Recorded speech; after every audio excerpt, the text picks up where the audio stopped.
I will give just an overview of my case, which started more than 15 years ago. I would say more than 16 years ago, in October 2007. A French Le Figaro journalist, Jean Chichizola, his name was, came to the class I was teaching at Ottawa University and told me that I'm suspected of involvement in a bombing near a synagogue on Rue Copernic in Paris in 1980. Of course, I rejected and denied this awful allegation. I believed it was a case of mistaken identity. Hassan Diab, his very common name, is more than Michael Smith, maybe Smith here. The last prime minister of Lebanon, his name was Hassan Diab too. Following this interview with this French journalist who told me a few things, that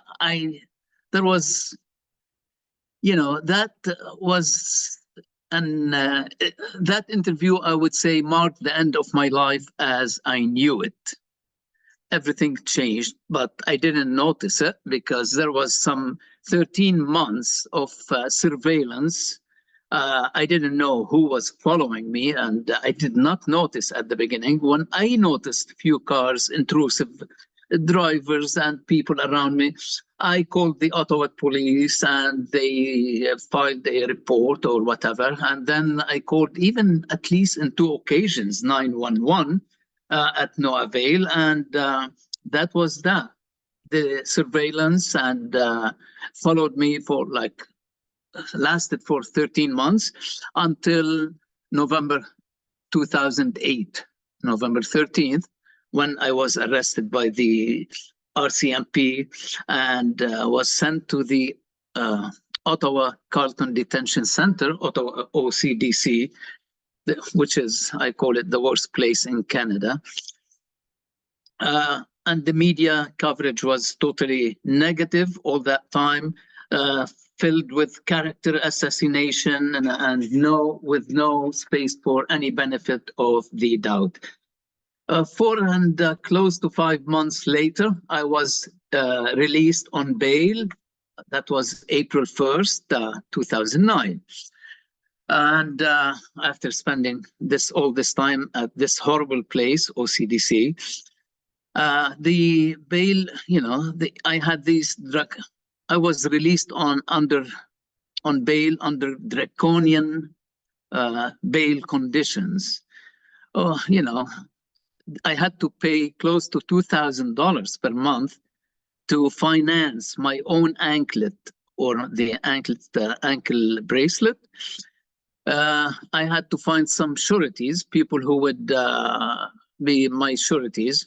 We found 5 people who nicely, it was nice of them, to put $335,000, I remember. I could not leave my home without a surety, and at night I couldn't leave my home at all from 9 p.m. to 7 a.m.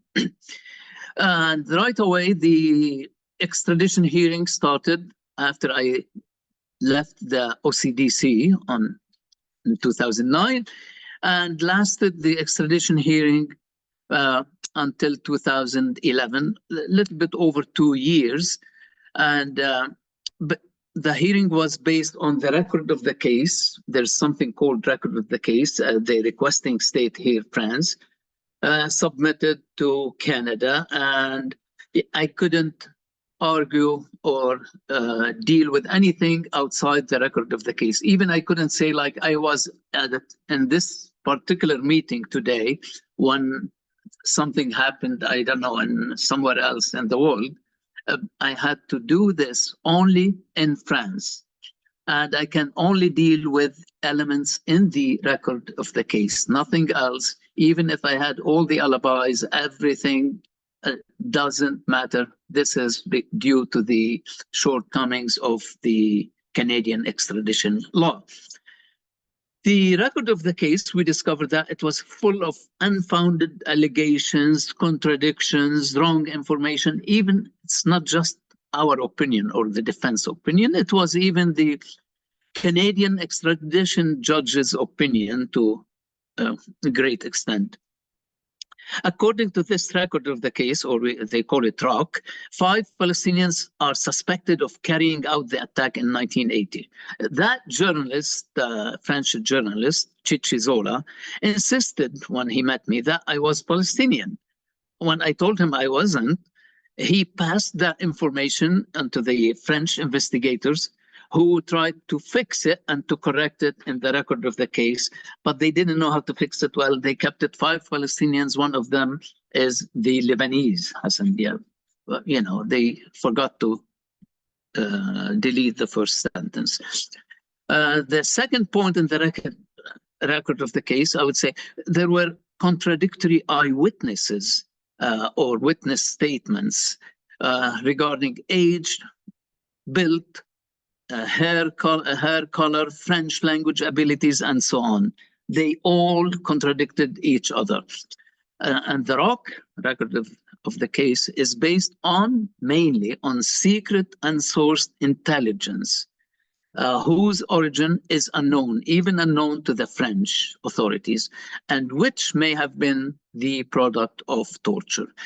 Later, that intelligence was removed from the record of the case.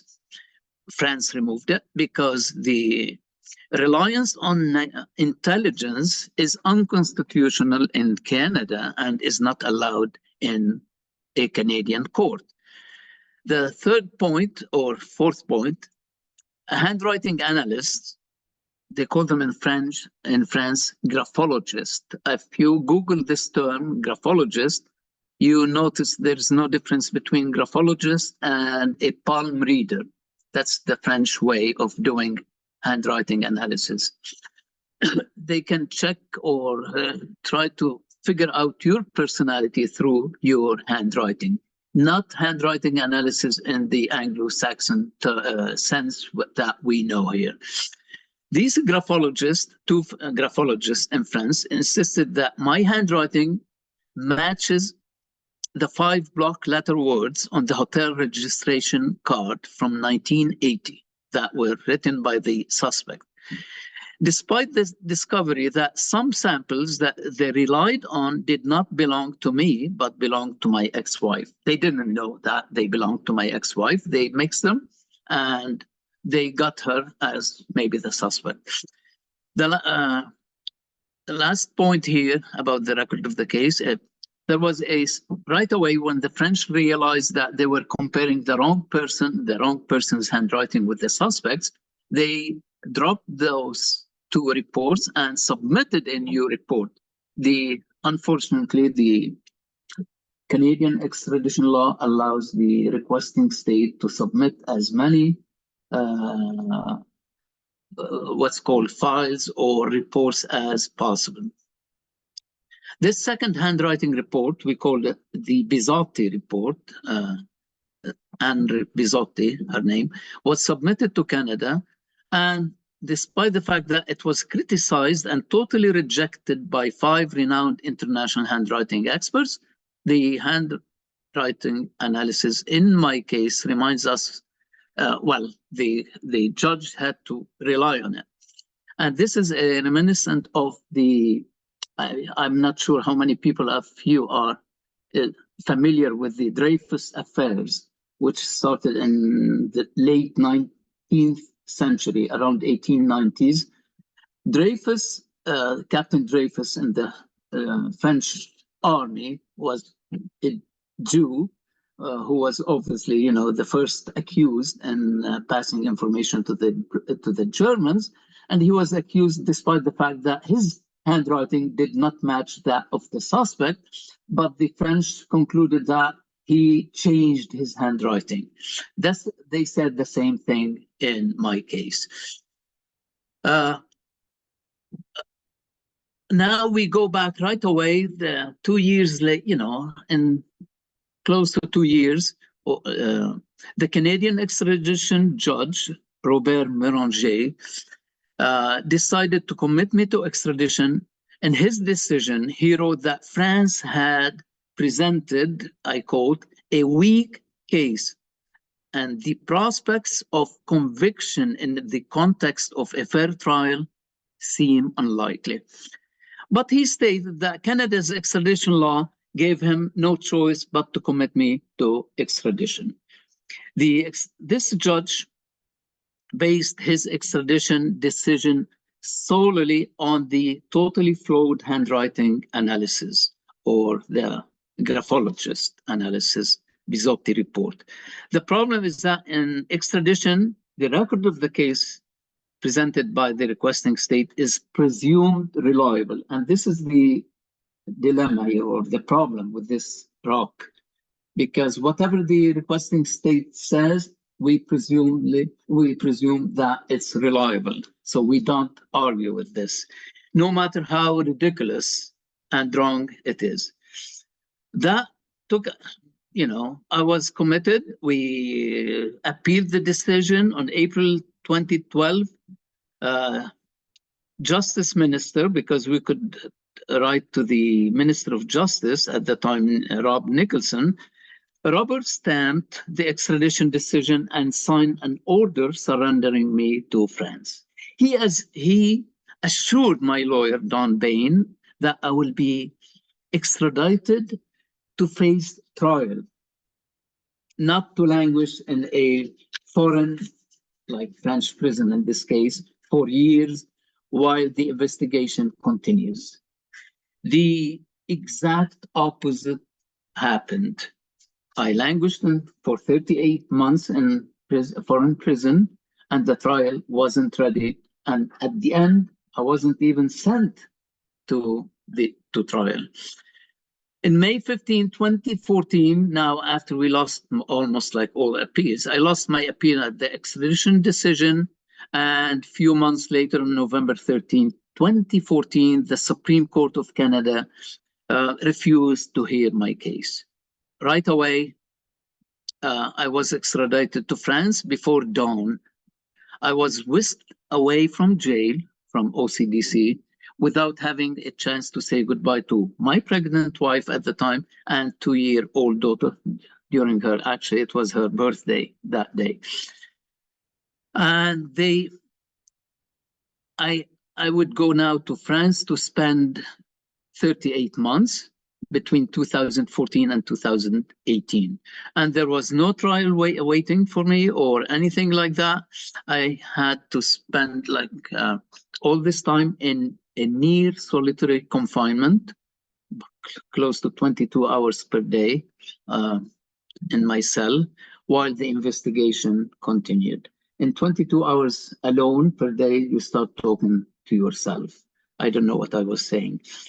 Now, as a result of this, in 3 years, luckily they changed the judge and they appointed 2 newly, professional, experienced investigative judges. Or these are 2 of the top 10 in France, Jean-Marc Herbeau and Richard Folzer, as they call them, took over the case. They did a very thorough investigation that included interviewing me at length and interviewing a large number of people, as well as traveling to Lebanon to collect facts.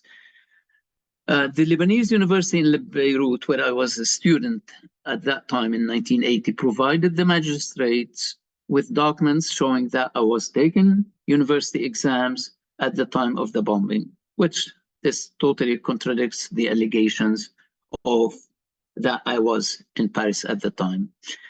Several people, including classmates of mine, were interviewed, and they all confirmed that I was in Beirut at the time. One of them was actually studying at that, not studying, living in the US when they interviewed her last 5-6 years ago. 2 students confirmed that I was studying with them for the exams. Now, coming to more important things, my fingerprints and palm prints were compared. Believe it or not, usually, when you have something like this, you compare them once, twice with the suspect's fingerprints. In my case, they compared them 10 times, exactly 10 times. They compared my fingerprints with that of the suspect. Well, I didn't know what to, how to make out of this. I asked the judges there. They said, oh, wait, we just to reconfirm, but they've never done this before, as I was told by so many lawyers. All results were negative and no match. My fingerprints and palm prints were compared, I said, 10 times. The fact that my fingerprints do not match was actually known for a long time, even before my extradition.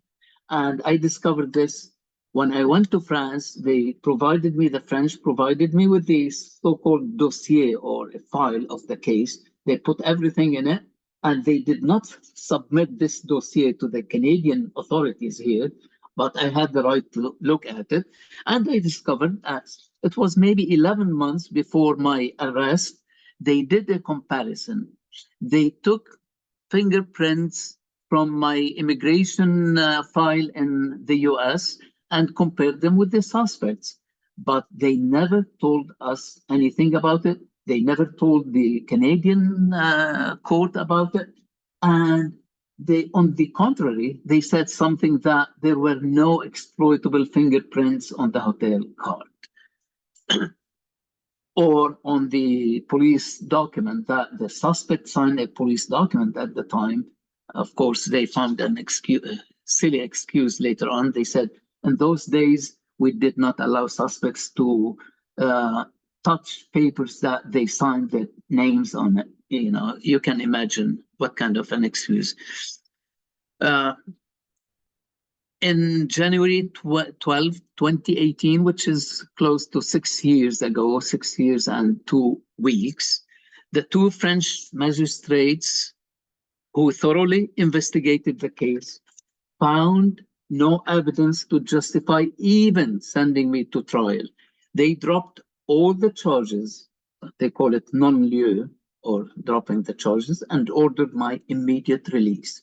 I returned to Ottawa then, and 2 days later, on January 14th, I was reunited with my family. It was a long journey, 3 years and 2 months, just in the French jail, and several years here before, like 6 years or so, fighting extradition. Upon my return to Canada, the media reaction was the opposite of when I was arrested. It was here now, more positive and supportive. It's very contrary to what happened in 2008. On June 20th, it took 6 months, Prime Minister Justin Trudeau to declare publicly that what happened to me shouldn't have happened, and he promised to make sure that it never happens again. This is June 2018, 6 years ago, or a little bit, 5.5. However, this did not stop the French prosecutor from appealing my release decision and pushing for a trial for political reasons, with no new evidence whatsoever. They didn't have any new evidence to rely on. They had the old evidence, and the handwriting analysis was still there. And here now the irony. And I was put on trial in absentia. Can you imagine? It doesn't happen here. You have to be there.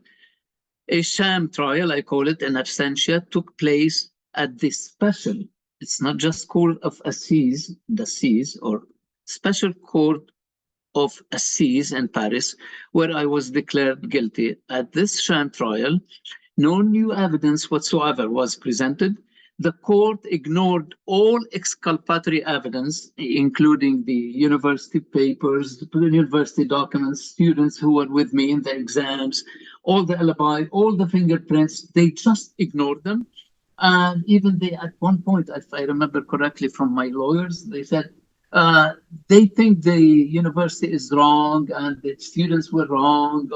They just ignored everything and relied on something they manufactured. No new evidence was presented in this sham trial. The court ignored all exculpatory evidence, which I think that helps us.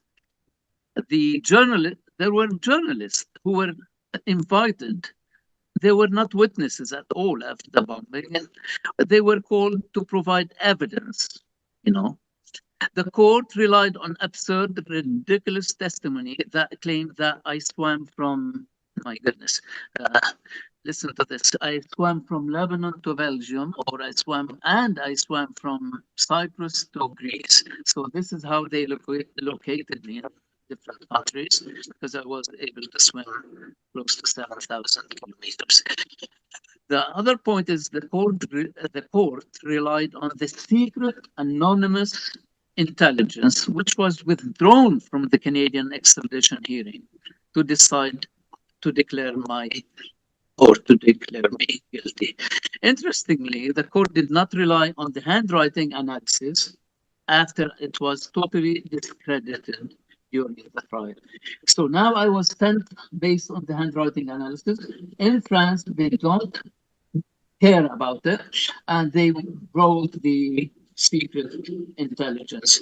The two French judges, investigates or whatever, magistrates who investigated the case came to the trial, and they just came to reaffirm their position that there was no base for sending me to trial. The bizarre situation now is that in Canada, the secret anonymous intelligence, here we call it, was withdrawn from the extradition hearing, and I was extradited based on flawed handwriting analysis. In France, they dropped the handwriting analysis and they introduced the secret intelligence back after they dropped them here in Canada. You know, it's kind of, crazy situation. The other point, in France, the Court of Assize dropped the handwriting analysis, I said, and relied on these secret intelligence to declare me guilty.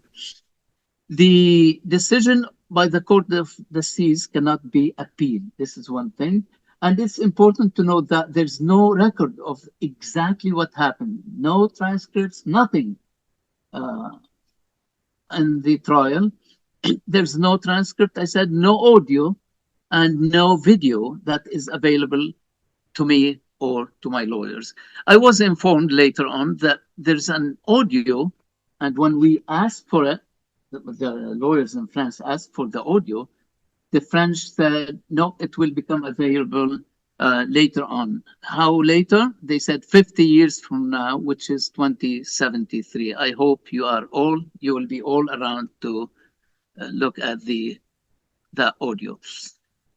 Now come to the last point, which is the limbo situation, I call it. Now, my current situation after the Court of Assize declared me guilty of a crime I did not commit is having a huge toll on me and on my family.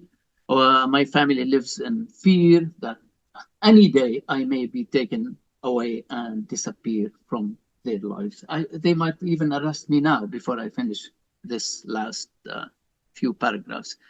And that's why I say Canada must end this unfair limbo situation, and Prime Minister Trudeau must honor his words in 2018 that what happened to me shouldn't have happened and should never happen again.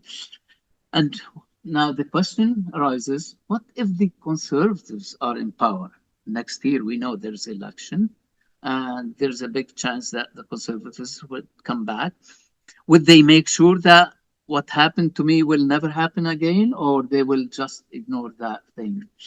Also, the Canadian government must, we must all ask for this. Canadian government must fix this unfair extradition law, which does not offer protections to the accused. This extradition law is unbalanced since France does not extradite its citizens. There's no reciprocity here. France would not extradite French priest, for instance, Johann Rivoire, if you remember 2-3 years ago, who was accused of sexually assaulting indigenous children in Nunavut. The Canadian government must treat all Canadians equally. No one is more equal than others, as George Orwell would say the opposite, maybe. Perhaps my situation will be different, I say, would be totally different if my name was Michael. Then we would be 3 Michaels instead of 2. Finally, what keeps me going now, that's the last one, is this wonderful community of support.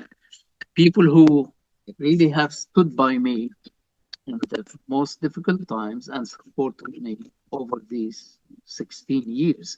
And my hope and belief that justice will prevail in the end. Remember, this is a case about, I would always call it, when judicial collides with the political, then at the end we know that is what's happening to me. Thank you for listening. I hope I didn't take too much time, and I hope the thing was clear.